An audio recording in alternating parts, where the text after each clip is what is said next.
ಇದು IQ Z11 light 5G. ಈ smart ಫೋನ್ನ ನಂಗನಸ್ತಂಗೆ ಐಕ್ಯೂನವರು ಒಂದು 18,000 ರೂಪಾಯಿಗೆ ಲಾಂಚ್ ಮಾಡ್ಬೋದು. ಇದು ಒಂದು entry level 5G smart phone. ನಾನಿವತ್ತು ಈ ಸ್ಮಾರ್ಟ್ ಫೋನ್ನ ಅನ್ಬಾಕ್ಸ್ ಮಾಡ್ತೀನಿ, ಯೂಸ್ ಮಾಡಿ ನನ್ನ ಎಕ್ಸ್ಪೀರಿಯನ್ಸ್ ನಿಮ್ಮ ಹತ್ರ ಶೇರ್ ಮಾಡ್ತೀನಿ. ಏನು ಚೆನ್ನಾಗಿದೆ, ಏನು ಚೆನ್ನಾಗಿಲ್ಲ, ಕಂಪ್ಲೀಟ್ ಮಾಹಿತಿನ ತಿಳಿಸ್ಕೊಡ್ತೀನಿ. ಹಾಯ್, ನಾನು Sandeep from tech in Kannada. ಈ ವಿಡಿಯೋ ಶುರು ಮಾಡೋದಕ್ಕಿಂತ ಮುಂಚೆ ನೀವೇನು ನಮ್ಮ tech in Kannada YouTube channel subscribe ಮಾಡ್ಕೊಂಡಿಲ್ಲ ಅಂದರೆ ಈಗಲೇ ಸಬ್ಸ್ಕ್ರೈಬ್ ಮಾಡ್ಕೊಳ್ಳಿ ಮತ್ತು ಬೆಲ್ ಐಕಾನ್ ಕೂಡ ಕ್ಲಿಕ್ ಮಾಡ್ಬೋದು. ಓಕೆ, ಫಸ್ಟು ಈ ಸ್ಮಾರ್ಟ್ ಫೋನನ್ನು ಅನ್ಬಾಕ್ಸ್ ಮಾಡೋಣ. ಈ ಫೋನ್ನ ಬಾಕ್ಸ್ ಓಪನ್ ಮಾಡಿದ ತಕ್ಷಣ ಡೈರೆಕ್ಟಾಗಿ ಈ ಒಂದು ಸ್ಮಾರ್ಟ್ ಫೋನ್ ನಮಗೆ ನೋಡೋಕ್ಕೆ ಸಿಗುತ್ತೆ. ಸೊ ಇದನ್ನು ಪಕ್ಕಕ್ಕಿಟ್ಟರೆ ಇದ್ರ ಕೆಳಗಡೆ ಒಂದು user manual, quick start guide ಮತ್ತು ವಾರಂಟಿ ಕಾರ್ಡು, ಒಂದು ಟ್ರಾನ್ಸ್ಪರೆಂಟ್ ಬ್ಯಾಕ್ ಕವರು, 44 ವ್ಯಾಟಿಂದು ಫಾಸ್ಟ್ ಚಾರ್ಜಿಂಗ್ ಅಡಾಪ್ಟರ್ ಕೊಟ್ಟಿದ್ದಾರೆ, ಒಳ್ಳೆಯದು. USB Type-C ಚಾರ್ಜಿಂಗ್ ಕೇಬಲ್ ಇದೆ, Type-A ಇಂದ Type-C, ಕೊನೆಯದಾಗಿ ಒಂದು ಸಿಮ್ ಎಜೆಕ್ಷನ್ ಪಿನ್ ನಮಗೆ ಸಿಗ್ತಾ ಇದೆ.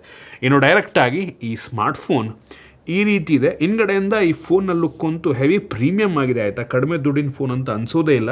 ಈ ಒಂದು ಟೆಕ್ಸ್ಚರ್ ನನಗಂತೂ ಹೆವಿ ಇಂಪ್ರೆಸ್ ಮಾಡ್ತು. ಒಂದು ರೀತಿ ಟೈಲ್ಸ್ ರೀತಿ ಇದೆ, ಆಯಿತಾ.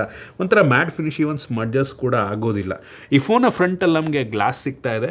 ಆಲ್ರೆಡಿ ಅವರೇ ಸ್ಕ್ರೀನ್ ಗಾರ್ಡ್ ಹಾಕಿದ್ದಾರೆ, ಟಿಯರ್ ಡ್ರಾಪ್ ನಾಚು, ಬೆಸಲ್, ಬಾಟಮ್ ಬೆಸಲ್ ಸ್ವಲ್ಪ ಜಾಸ್ತಿ ಇದೆ. ಫ್ರಂಟಿನ ಒಂದು ನಾರ್ಮಲ್ ಲುಕ್ಕನ್ನು ಹೊಂದಿರುವಂಥ ಸ್ಮಾರ್ಟ್ ಫೋನು. ಹಿಂದಕ್ಕೆ ಬಂತು ಅಂತ ಅಂದರೆ ಇದು ಪ್ಲಾಸ್ಟಿಕ್ ಕಾಂಪೋಸಿಟ್ ಶೀಟ್, ಆಯಿತಾ, ಪ್ರೀಮಿಯಮ್ ಆಗಿದೆ. ಹಿಂದ್ಗಡೆ 2 ಕ್ಯಾಮ್ರಾ ಇದೆ, ಸಿಂಗಲ್ LED ಫ್ಲ್ಯಾಶು, ಮತ್ತಿನ್ನೊಂದು ಡೈನಮಿಕ್ ಲೈಟ್ ಕೂಡ ಸಿಗ್ತದೆ, multi colour customisable notification light ಅಂತ ಬೇಕಾದರೂ ಅನ್ಬೋದು. ಈ ಫೋನಲ್ಲಿ ಪ್ಲಾಸ್ಟಿಕ್ ಫ್ರೇಮ್ ಸಿಗ್ತಾ ಇದೆ, USB Type-C ಪೋರ್ಟ್ ಇದೆ, ಹೆಡ್ಫೋನ್ ಜಾಕ್ ಸಹ ಇದೆ ಮತ್ತು ಹೈಬ್ರಿಡ್ ಸಿಮ್ ಸ್ಲಾಟನ್ನು ಸಹ ಕೊಟ್ಟಿದ್ದಾರೆ. ಈ ಫೋನಲ್ಲಿ side mounted finger print sensor ಸಿಗ್ತಾ ಇದೆ, IP65 ಡಸ್ಟ್ ಮತ್ತು ಸ್ಪ್ಲಾಶ್ ರೆಸಿಸ್ಟೆಂಟ್ ರೇಟಿಂಗ್ ಸಹ ಇದೆ. ಸದ್ಯಕ್ಕೆ ಸ್ಮಾರ್ಟ್ ಫೋನು 2 ಕಲರ್ನ ಲಾಂಚ್ ಆಗ್ತಾ ಇದೆ. ಓವರ್ ಆಲ್ ಡಿಸೈನ್ ಮತ್ತು ಬಿಲ್ಡ್ ಕ್ವಾಲಿಟಿ ಈ ಪ್ರೈಸ್ ರೇಂಜಿಗೆ ಇತ್ತೀಚಿನ ಬೆಲೆ ಎಲ್ಲ ನೋಡಿಕೊಂಡು ಓಕೆ ಅಂತೀನಿ. ಇನ್ನು ಪರ್ಫಾರ್ಮೆನ್ಸಿಗೆ ಬಂತು ಅಂದರೆ ಮೀಡಿಯಾಟೆಕ್ಕಿಂದು ಡೈಮಂಡ್-ಸಿಟಿ 6300 5G ಪ್ರೊಸೆಸರ್ ಇದೆ. ನಾವು ಅಂತದ್ದು ಬೆಂಚ್ ಮಾರ್ಕನ್ನು ಚೆಕ್ ಮಾಡಿದಂಗೆ 5,73,000 ರೇಟಿಂಗನ್ನು ಕೊಡ್ತಾ ಇದೆ. ಬೆಂಚ್ ಮಾರ್ಕ್ ಮಾಡೋ ಟೈಮಲ್ಲಿ ಬ್ಯಾಟ್ರಿ ಡ್ರೈನ್ ಮತ್ತು ಟೆಂಪ್ರೇಚರ್ ವೇರಿಯೇಷನ್ ಎರಡು ಕೂಡ ನಮ್ಮ ನಾರ್ಮಲ್ ಅನ್ನಿಸ್ತು. ಇನ್ನು ಸ್ಟೋರೇಜ್ ವೇರಿಯಂಟಿಗೆ ಬಂತು ಅಂದರೆ up to 6GB RAM, 256GB ತನಕ ಸ್ಟೋರೇಜ್ ವೇರಿಯಂಟ್ ಅವೈಲಬಲ್ ಇದೆ. LPDDR4X ರ್ಯಾಮ್ ಮತ್ತು UFS 2.2 ಸ್ಟೋರೇಜನ್ನು ಕೊಟ್ಟಿದ್ದಾರೆ. ಈ ಪ್ರೈಸ್ ರೇಂಜಿಗೆ ನಾರ್ಮಲ್ ಅಂತೀನಿ. ಮತ್ತು SD ಕಾರ್ಡ್ ಸ್ಲಾಟ್ ಇರೋದ್ರಿಂದ ಅಪ್ ಟು 2TB ತನಕ ಸ್ಟೋರೇಜ್ ಹಾಕಿ ನೀವು ಎಕ್ಸ್ಪ್ಯಾಂಡನ್ನು ಕೂಡ ಮಾಡ್ಕೊಬೋದು SD ಕಾರ್ಡ್ ಹಾಕಿ. ಇನ್ನು OS-ಗೆ ಬಂತು ಅಂದರೆ ಆಂಡ್ರಾಯ್ಡ್ 16 ಬೇಸ್ ರನ್ ಆಗ್ತಿರುವಂಥ Origin OS 6.0 ನಮಗೆ ಸಿಗ್ತಾರೆ. ಈ ಒಂದು ಫೋನ್ಗೆ 2 ವರ್ಷಗಳ OS ಅಪ್ಡೇಟ್ ಮತ್ತು 4 ವರ್ಷಗಳ ಸೆಕ್ಯೂರಿಟಿ ಪ್ಯಾಚನ್ನು ಕೊಡ್ತಾರಂತೆ. ಮತ್ತು ನೀವೇನಾದರೂ 4GB ವೇರಿಯಂಟನ್ನು ತೊಗೊಂಡ್ರೆ ಅದಕ್ಕೆ ಯಾವುದೇ OS ಅಪ್ಡೇಟ್ ಬರೋದಿಲ್ಲ. 4GB ರ್ಯಾಮ್ ಇರುವಂಥ ವೇರಿಯಂಟು OS-ಅನ್ನು ಹ್ಯಾಂಡಲ್ ಮಾಡೋದು ಸ್ವಲ್ಪ ಕಷ್ಟ. ಸೊ ತೊಗೊಂಡ್ರೆ ಸ್ವಲ್ಪ ಜಾಸ್ತಿ 6GB ರ್ಯಾಮ್ ಇರುವಂಥ ತೊಗೊಳ್ಳಿ, OS ಅಪ್ಡೇಟ್ ಕೂಡ ಸಿಗುತ್ತೆ.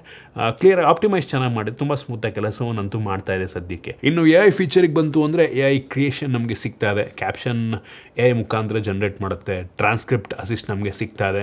ನೋಟ್ ಅಸಿಸ್ಟ್ ಇದೆ, ನೋಟಲ್ಲಿ ನೀವು ಸಮ್ಮರೈಸ್ ಮಾಡುವಂಥದ್ದು, ಅದನ್ನು ಇಂಪ್ರೂವ್ ಮಾಡುವಂಥದ್ದೆಲ್ಲ ಮಾಡ್ಬೋದು. ಇತ್ತೀಚೆಗೆಲ್ಲ ಫೋನಲ್ಲೂ ಕೂಡ ಬರ್ತಾ ಇದೆ.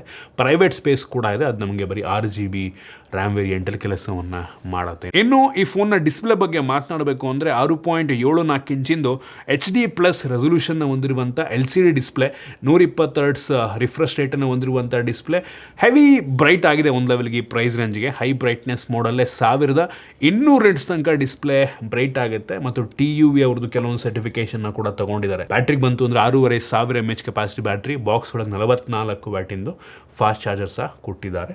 ಈ ಪ್ರೈಸ್ ರೇಂಜ್ಗೆ ಬ್ಯಾಟ್ರಿ ಮತ್ತು ಚಾರ್ಜಿಂಗ್ ಚೆನ್ನಾಗಿದೆ. ಬೈಪಾಸ್ ಚಾರ್ಜಿಂಗ್ ಕೂಡ ಇದೆ ಇದರಲ್ಲಿ. ಮತ್ತು ಅವ್ರು ಹೇಳೋ ಪ್ರಕಾರ ಸುಮಾರು 5 ವರ್ಷ ಯೂಸ್ ಮಾಡಿದ್ರು ಕೂಡ ಬ್ಯಾಟ್ರಿ ಹೆಲ್ತ್ ಜಾಸ್ತಿ ಡಿಗ್ರೇಡ್ ಆಗಲ್ಲ ಅಂತ ಅಂತಾರೆ. ಇನ್ನು ಕ್ಯಾಮ್ರಾಗೆ ಬರ್ತೀನಿ. ಈ ಫೋನಲ್ಲಿ 50 MP ಮೇನ್ ಸೆನ್ಸರ್ ಇದೆ, 1.8 ಅಪರ್ಚರ್, ಸೋನಿ IMX 852 ಸೆನ್ಸರ್. ಇದು ತೆಗೆಯುವಂಥ ಫೋಟೋ ಈ ಪ್ರೈಸ್ ರೇಂಜಿಗೆ ಒಂದು ಲೆವೆಲ್ಗೆ ಚೆನ್ನಾಗಿದೆ ಅಂತ ಅನ್ನಿಸ್ತು. ಫ್ರಂಟ್ ಕ್ಯಾಮ್ರಾ 5 MP ಕೊಟ್ಟಿದ್ದಾರೆ. ಆ ಸ್ಯಾಂಪಲ್ನ ಕೂಡ ನಾನು ನಿಮಗೆ ತೋರಿಸ್ತಾ ಇದ್ದೀನಿ. ವಿಡಿಯೋಗ್ರಫಿಯಲ್ಲಿ ಈ ಫೋನ್ನ ಫ್ರಂಟ್ ಮತ್ತು ಬ್ಯಾಕ್ ಎರಡೂ ಸಹ ಫುಲ್ HD 30 FPS ಅಲ್ಲಿ ವಿಡಿಯೋ ರೆಕಾರ್ಡನ್ನು ಮಾಡುತ್ತೆ. ಓವರಾಲ್ ಕ್ಯಾಮ್ರಾ ಈ ಬೆಲೆಗೆ ತಕ್ಕ ರೀತಿಯಲ್ಲಿದೆ ಅಂತ ಅನ್ನಿಸ್ತು. ಕೆಲವೊಂದು ಸಣ್ಣ ಪುಟ್ಟ ಎಡಿಟಿಂಗ್ ಫೀಚರ್ಗಳು ನಮಗೆ ಗ್ಯಾಲರಿ ಒಳಗೂ ಕೂಡ ಸಿಗ್ತಾ ಇದೆ. ಇನ್ನು ಸೆಕ್ಯೂರಿಟಿ ಬಗ್ಗೆ ಮಾತನಾಡಬೇಕು ಅಂದರೆ side mounted finger print sensor ಇದೆ, ಫೇಸಲ್ಲಿ ಹಾಕಿದೆ, ವೈಡ್ ವೈನ್ L1 ಸೆಕ್ಯೂರಿಟಿಯನ್ನು ಕೂಡ ಕೊಟ್ಟಿದ್ದಾರೆ. ಸ್ಪೀಕರಿಗೆ ಬಂತು ಅಂದರೆ ಸಿಂಗಲ್ ಸ್ಪೀಕರು, 200% ವಾಲ್ಯೂಮ್ ಬೂಸ್ಟ್ ಕೂಡ ಆಗುತ್ತೆ. ಸ್ಪೀಕರ್ನ ಕ್ಲಾರಿಟಿ ಓಕೆ ಚೆನ್ನಾಗಿದೆ, ಒಂದು ಲೆವೆಲಿಗೆ ಜೋರಾಗಿ ಕೂಡ ಕೇಳುತ್ತೆ. ಕನೆಕ್ಟಿವಿಟಿಯಲ್ಲಿ ಡ್ಯುಯಲ್ ಬ್ಯಾಂಡ್ ವೈಫೈ ನಮಗೆ ಸಿಗ್ತಾ ಇದೆ. ಬ್ಲೂಟೂತ್ 5.4 ಕೊಟ್ಟಿದ್ದಾರೆ ಮತ್ತು AI ಸೂಪರ್ ಲಿಂಕ್. ಸೊ ಇದೇನಪ್ಪ ಮಾಡುತ್ತೆ ಅಂದರೆ ನಮಗೆ ಸಿಗ್ನಲ್ನ ಸ್ವಲ್ಪ ಚೆನ್ನಾಗಿ ಸಿಗೋ ರೀತಿ ಏನೋ 10% ಬೆಟರ್ ಸಿಗ್ನಲ್ ಸಿಗೋ ರೀತಿ ಮಾಡುತ್ತೆ ಅಂತ ಅಂತಾರೆ. ಮತ್ತು 10 5G ಬ್ಯಾಂಡ್ಗಳು ಸಪೋರ್ಟ್ ಆಗುತ್ತೆ. ಸೊ ಇಷ್ಟು ಈ ಸ್ಮಾರ್ಟ್ಫೋನ್ದು ಕೆಲವೊಂದು ಮೇಯ್ನ್ ಫೀಚರ್ ಆಯಿತಾ. ನಂಗೆ ಅನ್ನಿಸ್ತಂಗೆ ಇನ್ನೂ ಪ್ರೈಸ್ ರಿವೀಲ್ ಆಗಿಲ್ಲ ಈ ವಿಡಿಯೋ ಮಾಡೋ ಟೈಮಲ್ಲಿ. ನಂಗೆ ಅನ್ನಿಸ್ತಂಗೆ ಒಂದು 18,000 ರೂಪಾಯಿಗೆ ಈ ಸ್ಮಾರ್ಟ್ಫೋನ್ ಲಾಂಚ್ ಆಗ್ಬೋದು. ನೋಡಿ, ನಿಮ್ಗೆ ಐಕ್ಯೂ ಬ್ರ್ಯಾಂಡಿಂಗಲ್ಲಿ ಒಂದು ಎಂಟ್ರಿ ಲೆವೆಲ್ 5G ಫೋನ್ ಬೇಕು ಅಂತ ನೋಡ್ತಾ ಇದ್ದರೆ ಇದೊಂದು ಆಪ್ಷನ್ ಆಗ್ಬೋದು. ಬೇರೆ ಆಪ್ಷನ್ನೇ ಇಲ್ಲ ನಮಗೆ ಆಯಿತಾ. ಮುಂಚೆ ಎಲ್ಲ 10,000 ರೂಪಾಯಿ ಇದ್ದಂಥ ಫೋನೆಲ್ಲ ಈಗ ಇಷ್ಟಕ್ಕೆ ಸಿಗ್ತಾ ಇರುವಂಥದ್ದು ಆಯಿತಾ. ಯಾವ ಬ್ರ್ಯಾಂಡಲ್ಲಿ ನಿಮಗೆ ಸಿಗೋಲ್ಲ. ಸೊ ಈ ಒಂದು ಪ್ರೈಸ್ ರೇಂಜ್ಗೆ ಸದ್ಯಕ್ಕೆ ಒಂದು ಒಳ್ಳೆ ಆಪ್ಷನ್ ಆಗ್ಬೋದು, ಬೇರೆ ಆಪ್ಷನ್ ಇಲ್ಲ. ಸೊ ನಿಮ್ಗೇನು ಅನ್ನಿಸ್ತು ಇದ್ರ ಬಗ್ಗೆ ಕಾಮೆಂಟ್ ಮಾಡಿ. ಇಷ್ಟ ಆಗಿದ್ದರೆ ಲೈಕ್ ಮಾಡಿ, ಶೇರ್ ಮಾಡಿದ ರೀತಿ ನಮ್ಮ ಬೇರೆ ಬೇರೆ ವಿಡಿಯೋಗಳಿಗೆ ನಮ್ಮ tech in Kannada YouTube channel subscribe ಮಾಡ್ಕೊಂಡಿಲ್ಲ ಅಂದರೆ ಈಗಲೇ ಸಬ್ಸ್ಕ್ರೈಬ್ ಮಾಡ್ಕೊಳ್ಳಿ ಮತ್ತು ಬೆಲ್ ಐಕಾನ್ ಕೂಡ ಕ್ಲಿಕ್ ಮಾಡ್ಬೋದು. ಸಿಗೋಣ ಮತ್ತೆ ಮುಂದಿನ ವಿಡಿಯೋದಲ್ಲಿ.